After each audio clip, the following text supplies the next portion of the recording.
திமுகவில் இருந்த அதிகாரி பூரா ரெக்கமெண்டேஷனோடு வரான். யார்கிட்ட? விஜய்கிட்ட. மறுபடியும் வாங்கிடலாம்.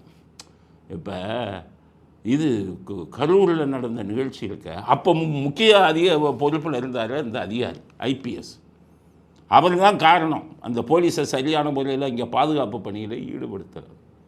அந்த பாதுகாப்பு கட்டமைப்புன்னு இருக்குது. அந்த பாதுகாப்பு கட்டமைப்பு எப்படின்னா, இப்போ விஜய் இருக்காருன்னா அவரை நெருக்கி பப்ளிக் இருக்கக்கூடாது, பொதுமக்கள் இருக்கக்கூடாது. ஒரு நல்ல அதிகாரி திறமையானவங்கன்னா 3-4 கட்டு இருக்கும். முதல் கட்டில் போலீஸ் இருப்பான் யூனிஃபார்மோட, கொஞ்சம் பொதுமக்கள் இருப்பாங்க. அதுக்கடுத்தது கொஞ்சம் பொதுமக்கள் இருப்பாங்க, 3வது போலீஸ் பாதுகாப்பு இருக்கும் யூனிஃபார்மோட. இந்த மாதிரி போலீஸ் பாதுகாப்பு அடுக்கு இருக்கணும். இடையில தான் பொதுமக்கள் இருக்கணும். மொத்த பொதுமக்களையும் ஒன்றா விட்டாங்க பாருங்கள், பாதுகாப்பு குளறுபடி. வேணும்னே மக்கள் சாகட்டும்னு சொல்லி தான் அதை பண்ணினாங்க.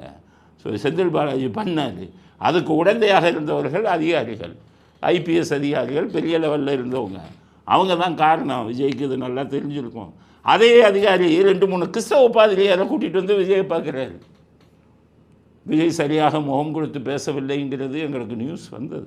இருந்தாலும் நான் எச்சரிக்கை விடுறேன், திமுகவில் இருக்கும்போது முக்கிய பதவியில் இருந்த ஐபிஎஸ் ஐஏஎஸ் அதிகாரிகள் விஜய்க்கு ரெக்கமெண்டேஷன் பரிந்துரை பண்ணி உள்ளே தூது விடுறாங்க. ஒருத்தனை கூட உள்ளே விடாதீங்க. அந்த ஆட்சியை கெடுத்து ஸ்டாலினை கவுத்ததே அவங்க தான். அவர்களை திரும்பவும் உள்ளே விடாதீங்க. ஜெயலலிதா அவர்கள் இருக்கும்போது, கருணாநிதி ஆட்சி இருக்கும்போது கமிஷனராக இருந்த ராஜேந்திர உளவுத்துறை அதிகாரியாக போட்டாங்க. ஜெயலலிதாவுக்கே தெரியாது. தெரிஞ்ச உடனே அடுத்த நிமிஷம் தூக்குனாங்க. கருணாநிதிட்டு இருந்த அதிகாரியை போடலாமா? அவங்க அங்கே வந்து எல்லா விஷயத்தையும் சொல்லிடுவாங்களே, அவங்களுக்கு அது சாதகமாக நடப்பாங்களேன்னு சொல்லி. அதனால் எந்த ஒரு ஆட்சியிலும் மிகப்பெரிய உயர் பதவியில் இருந்த அதிகாரிகளை நீங்கள் வந்ததுக்கப்புறம் போடவே கூடாது. அவர்களையெல்லாம் அடுத்த 5 வருஷத்துக்கு கிட்டக்கது பண்ணாதீங்க. இப்போ அமுதான்னு ஒரு ஐஏஎஸ் தூக்கிட்டாங்க, கரெக்டு. இந்த அமுதாலாம் உங்களுக்கு மாவட்ட செயலாளர் மாதிரி இருந்தவர்.